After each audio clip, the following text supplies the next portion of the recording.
인생에는 많은 복이 있죠. 뭐 건강의 복도 있고, 뭐 오복이라 그래서 뭐 치아가 이렇게 건강한 복도 있고요. 과거에는 평균 수명이 짧았잖아요. 그래서 장수의 복도 있었습니다. 지금은 오히려 평균 수명이 너무 길어져서 국가적으로 이제 그런 것들이 문제가 되기도 하지만, 그 과거에는 뭐 평균 수명이 기는 오래 사는 장수의 복도 있었습니다. 또 뭐 물질을 많이 보는 복도 있고요. 또 인복이라 그래서 좋은 사람을 만나는 복도 있고, 여러 가지 복이 있습니다. 그러나 우리가 이 땅 가운데 한 가지 꼭 기억해야 될 것은, 많은 복 중에 가장 큰 복은 무엇이냐? 그것은 바로 하나님의 복을 받는 거예요. 하나님의 복 안에 우리가 원하는 인복이나 또 물질의 복이나 성공의 복이나 명예나 또 장수나 건강이나 이런 것들이 다 포함되어 있다는 것입니다. 그래서 항상 우리는 이 땅을 살면서 복을 구하되 하나님의 복을 구하고 하나님의 은혜를 구하는 하나님의 백성으로 신앙생활을 할 필요가 있습니다. 그래서 오늘은 말씀을 통해서 우리가 하나님의 복을 받으려면 어떤 믿음을 가져야 되는지 오늘 말씀을 통해서 살펴보겠습니다. 첫 번째는 영적인 결단력이 중요한데, 가장 기본적으로 예배에 대해서 결단하고 예배를 성공하라고 오늘 성경 본문이 말하고 있습니다. 다윗이 20년 만에 왕이 되고 제일 먼저 한 일은 기럇 여아림에 있던 하나님의 법궤를 가지고 오는 일이었습니다.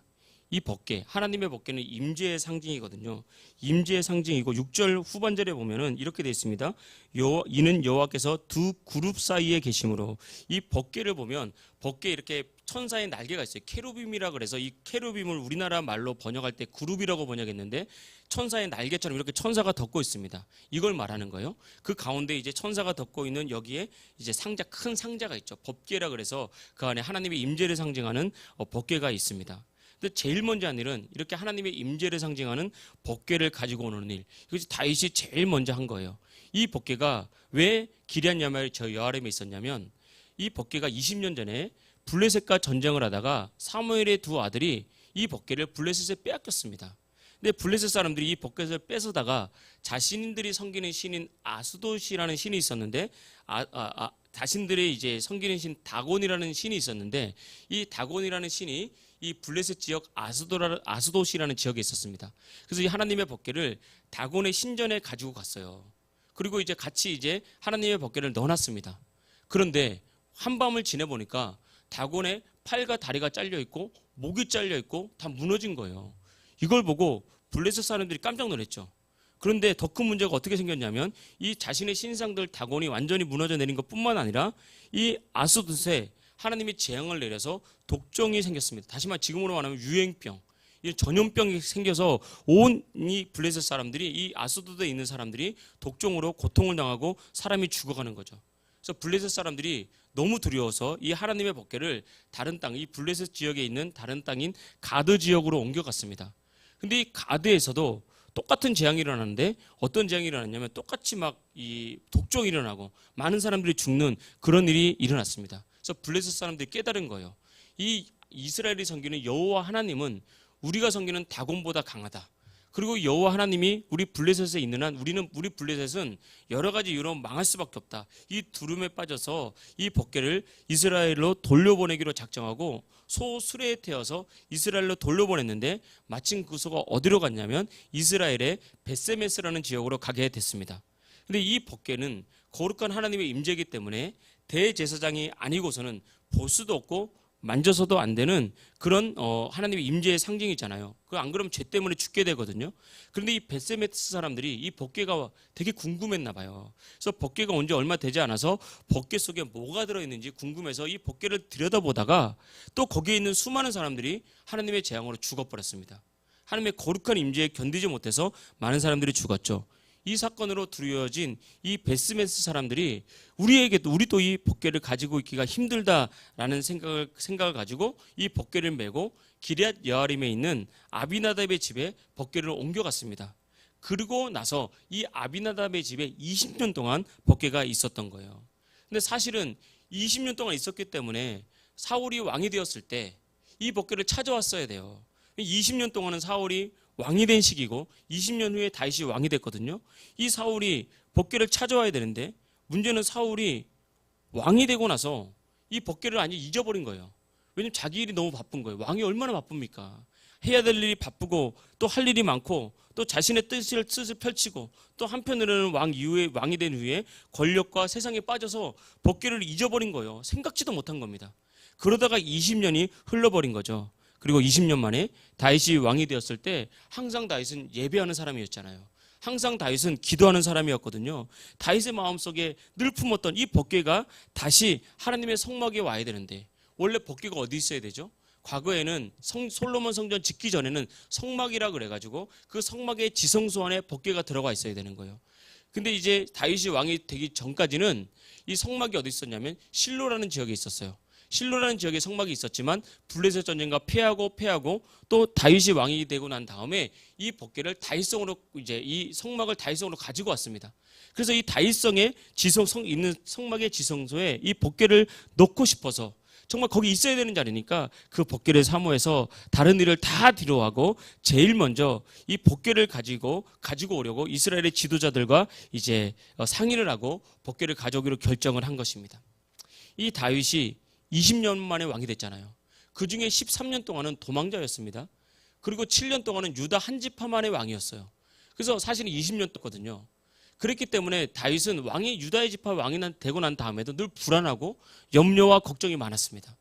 그러니까 20년 동안 다윗은 얼마나 많은 고난을 당했고 얼마나 많은 아픔을 당했겠습니까? 그런데 이스라엘에서 온 이스라엘 12지파의 지도자로 20년 만에 왕이 되었을 때 다윗이 하고 싶은 일이 얼마나 많았겠습니까? 그동안 얼마나 외롭고 얼마나 두려웠겠습니까? 한순간도 내 뜻대로 살지 못했고, 한순간도 내가 하고 싶은 것을 하지 못했고, 단 한순간도 내가 갖고 싶은 것을 갖지 못했고, 숨어 지내야 됐고, 긴장하며 살아야 됐던 그런 연속적인 시간이 20년이었어요. 그러고 난 다음에 왕이 됐다면 정말 얼마나 하고 싶은 것이 많았겠습니까? 법궤는 잊어버리는 것이 어찌 보면 인간적으로는 당연한 거였어요. 그런데 다윗은 달랐습니다. 다윗은 20년 동안 처절한 고통과 아픔과 두려움과 외로움 이런 거 다 경험했지만 왕이 된 뒤에 나는 그동안 내가 못 해본 거 할 거야. 내가 그동안 갖지 못한 거 가질 거야. 이런 생각이 하나도 없었어요. 아예 1도 없었습니다. 다윗은. 그러고 난 다음에 뭐 누리고 이런 거 없었어요. 오직 한 가지, 하나님의 법궤, 저기 아비나답의 재미는 하나님의 법궤를 다시 성막으로 가지고 와서 하나님의 임재를 온 이스라엘이 누려야 된다. 그리고 나도 누려야 된다. 이 한 가지가 있었다고요. 이 예배에 대한 사모함, 하나님의 임재에 대한 사모함, 이 사모함 가지고 이 법궤를 가지고 오려고 이렇게 작정했다는 것입니다. 그래서 법궤가 올 때 다윗이 어떻게 했습니까? 13장 6절에 보니까 다윗과 이스라엘 온 무리가 하나님 앞에서 힘을 다하여 뛰놀며 노래하며 수금과 비파와 소고와 재금과 나팔로 연주하니라. 이거 상상해 보십시오. 왕이 움직였다는 것은 나라가 움직였다는 거거든요. 그리고 여기에 온 나라에 찬양할 수 있는 사람들, 악기를 다룰 수 있는 사람들이 모두 모여서, 레위 지파들이, 찬양하는 지파들이 모두 모여서 함께 여호와를 찬송할 때 다윗이 너무 기뻐서 온 힘을 다해서 뛰놀며 노래하며 온 이스라엘도 기뻐했다는 것을 알 수가 있습니다. 다윗은 이만큼 예배를 사랑하고 예배를 사모하고 하나님의 임재를 갈망했다는 것을 알 수가 있죠. 그래서 다윗은 평생에 세상의 즐거움을 누리고 성공에 취해서 세상을 따라간 적이 한 번도 없습니다. 다윗은 언제나 주님 앞에 머물러 있는 것을 가장 큰 기쁨으로 여겼고 주님의 임재 아래서 주님께 찬송하고 제사하는 예배자의 삶을 드렸다는 거예요. 오늘 성경 본문의 제목처럼 하나님의 복이 임하는 인생의 특징이 무엇이냐? 그것은 바로 예배자로 살아가는 거예요. 예배자로. 예배를 통해서 하나님의 은혜를 경험하고 예배를 통해서 영적인 생명을 공급받고 예배를 통해서 영적인 싸움에서 승리할 능력을 공급받는 것. 이것이 예배자인데 평생 예배자로 살아가는 것. 이것이 바로 하나님의 복이 임하는 가장 중요한 시작점이라는 것을 우리가 잊으면 안 됩니다. 지금도 우리가 마찬가지입니다. 우리가 신앙적으로 나는 변치 않습니다. 나는 하나님 사랑합니다. 내가 주를 위해서 헌신하겠습니다. 아무리 큰 소리 치고 확신을 해도요. 그 사람이 목회자라 그래도 뭐 있는 직업 다 그만두고 자신의 뭐 전부를 드린 목회자라 해도 그 누구라 그래도 예배가 무너지면 다 무너집니다. 결국은 예배로부터 시작된다는 것을 우리가 결코 잊으면 안 돼요. 그래서 우리가 신앙생활 할 때 예배만큼은 내가 반드시 성공한다. 예배를 통해서 주님의 은혜를 경험한다. 이 믿음으로 주님께 나와야 되는 것입니다. 그래서 예배는 첫째 예수님의 이름으로 모여서 예배에 참석하는 것이 중요합니다. 먼저 참석해야 은혜를 받죠. 참석해야 주님의 임재 안에 거하죠. 그래서 예배에 먼저 참석하는 것이 중요하고요. 두 번째는 예배를 통해서 죄인인 나를 구원하신 십자가의 은혜와 하나님의 사랑을 경험하도록 영적인 갈망을 가지고 나가는 거예요. 그리고 주님 만나면 누구나 살아나게 되어 있습니다. 다윗의 인생도 예배가 살아있으니까 하나님께서 기뻐하시는 인생이 되고 결국은 마지막까지 복받는 인생이 되었다는 것, 우리가 꼭 기억하시길 축복합니다. 그래서 예배에 성공하기 위해서는 영적인 결단력이 필요하죠. 다윗도 왕이 되자마자 온 이스라엘을 움직여서 하나님께 예배하려면 결단력이 필요했습니다. 이것을 솔로몬이 받겠죠. 솔로몬이 왕이 된 후에 제일 먼저 뭘 했습니까? 그도 예배했다. 1000번 예배하는 1000번의 예배자가 됐다고요. 왕이 되자마자, 특별히 솔로몬은 형들의 반역과 모함 가운데 왕이 됐지 않습니까? 얼마나 그 예루살렘에 있는 자신의 성을 비운다는 것은 곧 나라를 뺏기는 것과 같은 위험이 있는 거거든요. 그럼에도 불구하고 솔로몬은 다 내려놓고 제일 먼저 기브온 산당에 가서 하나님께 예배하고 하나님께 먼저 하나님의 은혜를 구하는 그 일을 먼저 했지 않습니까? 이 결단력이 있어야 된다고요. 우리가 이 땅을 살아가면서 왜 예배에 성공하기 위해서 결단력이 필요하냐? 바쁘잖아요. 지금 사람들 얼마나 바쁩니까? 예배를 통해서 은혜를 경험하려면 바쁜 일을 해낼 능력, 그 있어야 되는데 여러분 결단하십시오. 예배 드리면 주님 능력 주십니다. 우리가 또 피곤하지 않습니까? 이른 아침부터 늦은 밤까지 일하니까 많이 피곤하잖아요. 그런데 예배를 통해서 하나님 은혜 주신다, 건강 주신다, 체력 주신다라고 결단하고 예배 나오면 몸과 마음에 강건함을 주님께서 반드시 주십니다. 이 땅을 살아갈 때 지혜가 필요하잖아요. 또 우리 이 땅을 살아갈 때 많은 문제를 해결할 지혜가 필요합니다. 하나님을 예배할 때 하늘의 지혜가 그 사람에게 공급되는 것입니다. 이런 결단력 가지고 주님께 나오는 거예요. 근데 이거 보이지 않거든요. 하늘에서부터 오는 은혜는 보이는 것이 아니라 믿음으로 가는 거거든요. 이제 믿고 결단하고 나가면 반드시 하나님 그 사람 세운다는 것, 이 사실 믿으시고요. 항상 예배가 회복되고 예배에 성공해서 하나님의 복을 경험하는 하나님 백성 되기를 주의 이름으로 축복합니다. 첫 번째는 영적인 결단성, 예배가 중요하다면 두 번째는 영적인 순결성, 말씀대로 순수히 믿는 영적인 순결성이 중요하다는 것입니다. 다윗이 법궤를 가져오기로 하고 기럇 여아림의 아비나답의 집으로 갔습니다. 그리고 난 다음에 새 수레를 준비해서 소가 끌게 하고 그 소 수레에 법궤를 싣고 나왔죠. 그런데 예상치 못한 돌발 상황이 벌어진 겁니다. 이 기돈의 타작 마당에서 소가 뛰기 시작하는 거예요. 하나님의 법궤가 막 떨어질 것 같으니까 그 법궤가 떨어지지 않기 위해서 웃사라는 사람이 그 법궤를 팍 잡았거든요. 그때 하나님이 진노하셔서 법궤를 잡은 웃사가 죽었습니다. 그래서 다윗이 너무 하나님께 죄송하고 마음이 아파서 이 웃사가 찢어서 찢겨 죽었다. 그 정도로 고통스럽게 죽었다라고 말해서 그 자리를 베레스 웃사라고 말을 했죠. 두려운 광경이고 두려운 사건입니다. 왜 죽었습니까? 우리가 아는 것처럼 법궤는 말씀에 따라서 제사장이 메고 와야 됩니다. 메고 와야 되는 거예요. 그런데 다윗이 어떻게 했습니까? 소의 수레에 싣고 온 거예요. 성경을 잘 보면 그걸 말씀을 몰랐던 것이 아닙니다. 말씀을 분명히 알았는데도 불구하고 소의 수레에 실은 겁니다. 5절 말씀 보겠습니다. 이에 다윗이 애굽의 시올 시내에서부터 하맛 어기까지 온 이스라엘 불러 모으고 기럇 여아림에서부터 하나님의 궤를 메어오고자 할세. 분명히 메어오고자 계획했어요. 6절입니다. 다윗이 온 이스라엘을 거느리고 바알라 곧 유대에 속한 기럇 여아림에 올라가서 하나님의 궤를 메어오려고 하니, 분명히 메어오려고 했고 제사장 그룹이 있었기 때문에 하나님의 법궤는 메야 된다는 것을 분명히 알았어요. 근데 막상 가서 보니까 이 법궤가 생각만큼 그렇게 가벼워 보이지 않는 거예요.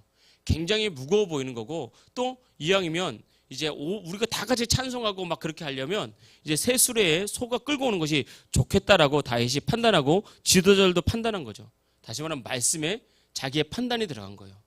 말씀에 자신의 해석이 들어간 거죠. 그러니까 영적인 순결성을 잃어버리게 된 것입니다. 그것 때문에 이 다윗과 지도자들의 영적인 타락, 순결성을 잃어버리고 세상에 타협한 것 때문에 바로 웃사가 죽게 된 거죠. 우리 많은 그리스도인들이 신앙생활 할 때 빠지기 쉬운 것이 뭐냐면 효율성. 신앙을 효율성 있게 해야 된다라고 생각하는 것. 이것이 잘못된 겁니다. 이것이 겉으로 보기에는 효율적으로 신앙생활하는 것이 굉장히 우리에게 도움이 되는 것 같지만 사실은 영적인 순결성을 잃어버리는 시작이라는 거죠. 예를 들면 바쁜데 교회는 왜 기도회를 만들어서 꼭 오라고 하나. 예배 드릴 때도 온라인으로 예배 드릴 수 있는데 꼭 거리도 좀 있는데 교회까지 가야 되나. 온라인으로 예배 드려도 된다. 이런 효율성. 이런 효율성이 결국 우리의 신앙을 타락시키는 것입니다.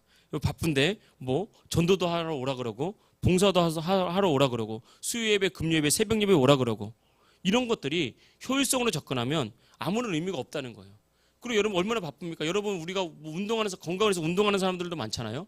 운동하다 보면은 이런 예배와 시간이 겹칠 때가 얼마나 많습니까? 그래서 효율성을 따져버리기 시작해요. 내가 오늘 운동해야지 건강하다. 그렇지 않습니다. 인생이라는 게 그렇지 않다니까요. 내가 내 건강을 지키는 것이 아닙니다. 물론 그 외에는 또 운동을 할 수 있죠. 운동하는 것이 나쁘다는 것이 아니라 말씀과 타협된 무엇인가 효율적인 것들, 이런 것들이 처음에는 내게 도움이 되는 것 같고 내게 유익한 것 같지만 시간을 두고 보면 볼수록 그것 때문에 오히려 시간을 더 버리게 되고 그것 때문에 우리 인생이 더 망가지는 것이 정말 많습니다. 이 무거운 복개를 수레로 싣고 가면 편하고 좋죠. 얼마나 효율성이 많습니까? 최고죠. 근데 그렇게 따지면 굳이 예수님이 왜 고통스럽게 그 고통당하면서 십자가에서 죽습니까? 하나님이 그냥 오늘부터 너희 죄 다 없애줄게 이러면 끝이잖아요. 근데 하나님이 약속한 바가 있거든요. 말씀으로 피 흘림이 없으면 죄삼이 없느니라. 죽음이 아니고서는 죄를 용서할 수 없다는 약속, 그 말씀을 주셨거든요. 하나님조차도 그 말씀을 지키기 위해서 한마디로 할 수 있는 것들을 그렇게 하지 않고 효율적으로 하지 않고 자신이 육체를 입고 이 땅에 오셔서 모든 죄를 대신 지고 십자가에서 고통스럽게 죽었습니다. 효율성으로 보면 제로죠.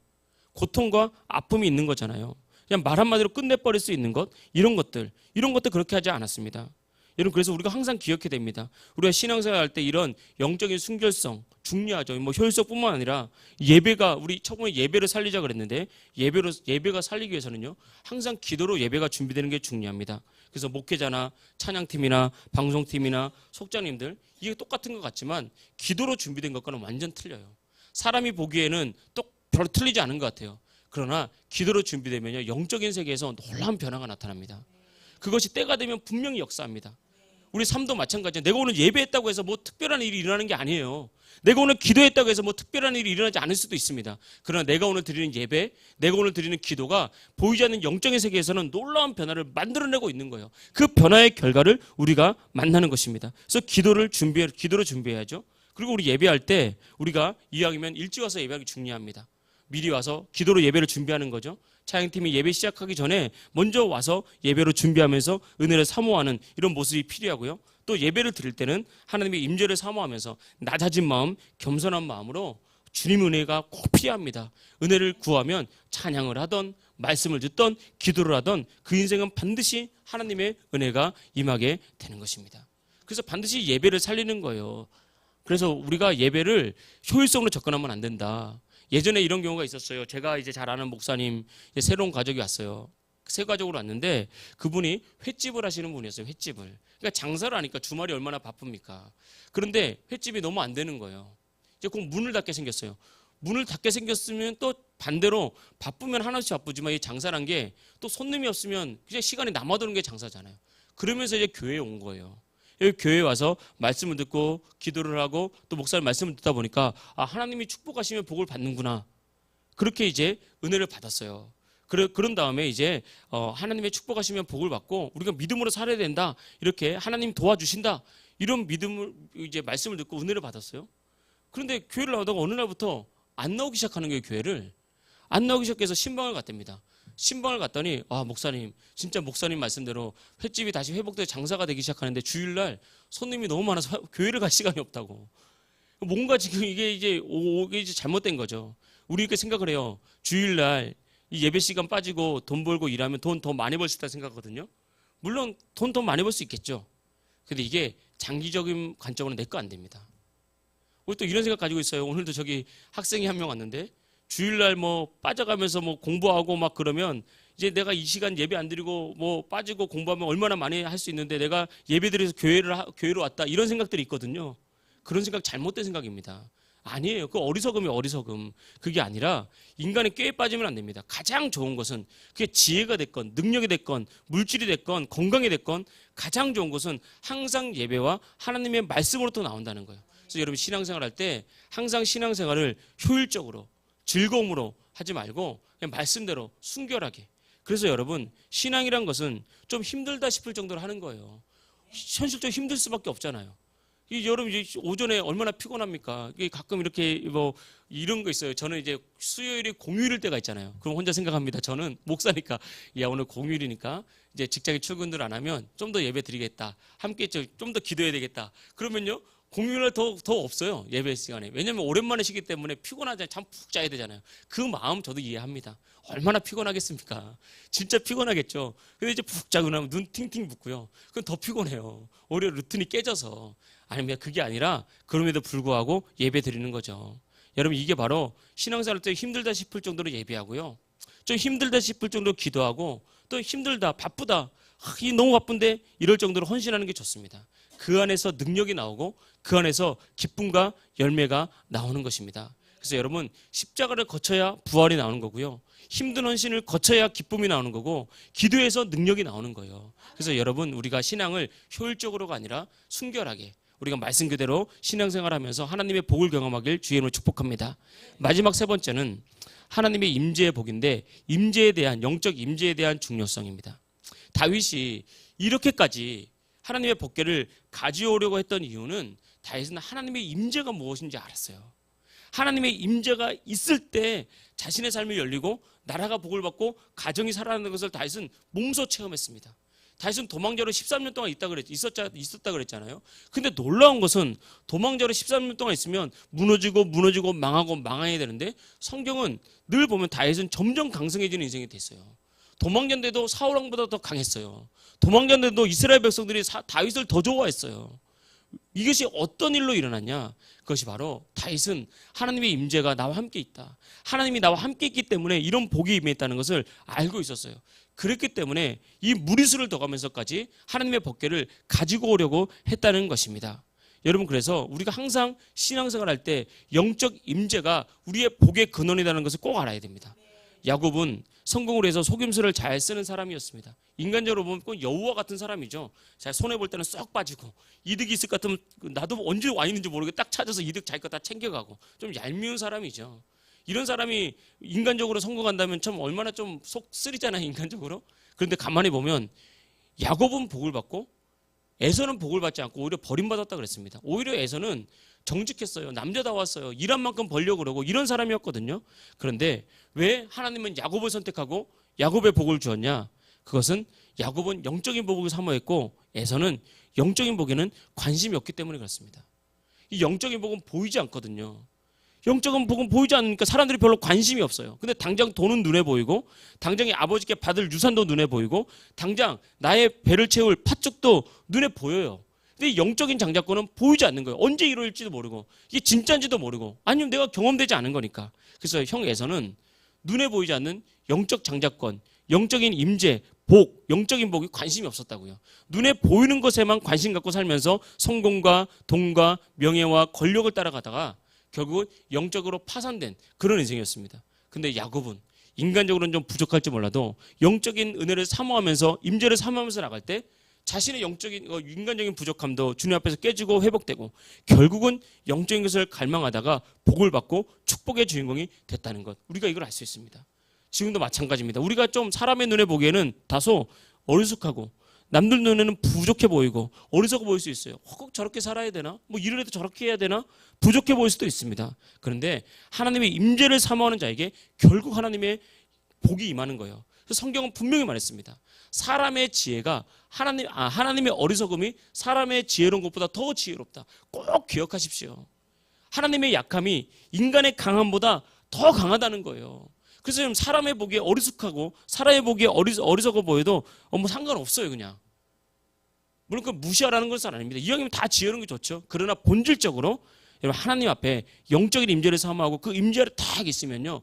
그 임재가 그 사람을 크게 만드는 거고 그 임재가 그 사람을 되게 만드는 거예요. 오늘 결론 말씀을 보면 13절 14절입니다. 13장 다윗이 궤를 옮겨 자기가 있는 다윗성에 메어들이지 못하고 결국 이런 우사가 죽음으로써 다 결국은 이 다윗성이 하나님의 복궤를 가지고 오지 못했어요. 정말 안타깝죠. 그 대신 가드 사람 오베데돔의 집으로 메어가니라. 그러니까 하나님의 궤가 오베데돔의 집으로 들어갔죠. 그 결과 어떻게 됐냐? 14절 하나님의 궤가 오베데돔의 집에서 그의 가족과 함께 석 달을 있으니라. 여호와께서 오베데돔의 집과 그의 모든 소유에 복을 내리셨더라. 아멘. 오베데돔이 한 게 없잖아요. 그냥 복개가 그냥 하나님의 복개가 오베데돔의 집에 온 것뿐이잖아요. 평소와 똑같이 살았을 겁니다. 그런데 결론이 오베데돔의 집과 그의 모든 소유에 복을 내리셨더라. 이걸 좀 더 풀어서 보면 집과 소유와 자녀와 부모와 가축과 농사와 하는 모든 일, 오베데돔이 하는 모든 일, 오베데돔에 관계된 모든 일, 그런 일이 열리는 거예요. 이게 임재의 축복입니다. 이 임재를 알아야 돼요. 그래서 여러분 신앙생활 할 때 임재를 정말 사모하십시오. 정말 성령 충만을 구하시고 성령의 임재를 구하시고 내가 정말 예배를 통해서 주님 임재를 느끼고 또 주님의 임재를 경험하고 내 속에 주시는 이 말씀을 경험하는 그런 은혜가 있어야 되는 것입니다. 그것이 바로 그때 비로소 내 안에 죄의 저주가 깨지는 거예요. 단지 예수님 믿었다고 해서 죄의 저주가 깨지는 것이 아닙니다. 우리 안에 있는 악한 습관들 있잖아요. 이 악한 습관들이 어떤 게 악한 습관들이냐면은 그냥 쉽게 보면 내가 생각하면 돼요. 성령의 임재 가운데 하나님께서 기뻐하지 않는 것을 내가 하고 있다. 이거 다 악한 습관인데 이런 것들은 다 하나님의 복을 가로막는 장애물이 됩니다. 그리고 이런 것들 배우는데 악한 영이 역사하거든요. 이걸 분별해야 돼요. 뭐 아무렇지도 않지. 물론 아무렇지 않을 수 있어요. 사람의 눈으로 보기에는. 그런데 영적으로 보기에는 그런 것들이 있거든요. 근데 그런 게 잘 안 깨져요. 그런 거 잘 안 일어납니다. 그때는 우리가 어떻게 해야 됩니까? 내가 이 악한 습관이나 내가 반복적으로 짓는 죄를 반드시 끊어버리겠다는 영적인 결단이 필요해요. 반드시 영적으로 결단해야 됩니다. 그런데 우리가 알다시피 결단만으로는 부족하잖아요. 결단을 했지만 넘어지잖아요. 그래서 그때마다 우리가 진짜 예수 이름 불러야 됩니다. 예수님 도와주십시오. 내 힘으로 안 됩니다. 도와주세요. 끝까지 포기하지 말고 내가 이 습관을 끊어버리겠다. 그리고 죄를 미워하고 내 속에 들어오는 악한 어떤 죄들, 습관들을 미워해야 됩니다. 여러분 귀신을 쫓아보면 어떤 사람에게 귀신이 빨리 나가고 어떤 사람에게 역사하냐. 자신이 어떤 악한 습관에 노출된지 알아야 돼요. 그리고 내가 어떤 죄를 짓고 있는지 스스로 알아야 됩니다. 그리고 그 죄를 미워해야 되고 그 죄의 배후에서 역사하는 악한 마귀를 미워해야 되고 내가 반드시 이 마귀를 쫓아내버린다. 이긴다라는 결단을 가지고 기도받고 기도하면요. 악한 마귀가 금방 정체를 드러내고 금방 떠나가 버립니다. 그리고 난 다음에 안 될 때는 예수 이름 부르는 거예요. 주님 도와주세요. 예수님 예수님 예수님. 그러면요. 그 예수님 이름 부르는 게 뭐라고 정말 우리 안에 역사하시는 성령님이 강하게 역사해서 끌어내게 합니다. 한순간 끌어내게 하는 거예요. 이것이 성령의 역사고 은혜라는 것입니다. 성령께서 우리 안에 감동하신 겁니다. 그것 때문에 천국 가냐 지옥 가냐 이 문제가 아니에요. 그렇게 이제 수준 낮은 문제가 아니라 주님 임재 아래 거하기 위해서는 주님 임재 아래 거하기 위해서는 우리가 이것들을 이겨내야 됩니다. 그럼 반드시 승리하고요. 그렇게 승리해서 주님의 임재 안에 임하잖아요. 우리가 그동안 경험해보지 못한 놀라운 축복과 놀라운 은혜를 진짜 여러분 경험하게 될 것입니다. 이런 은혜가 여러분에게 있어서 정말 누구를 만나든지 하나님 진짜 살아있어. 하나님 만나면 당신의 인생이 변화될 수 있어 라고 담대하게 전할 수 있는 하나님 백성 되기를 주의 이름으로 축복합니다. 할렐루야.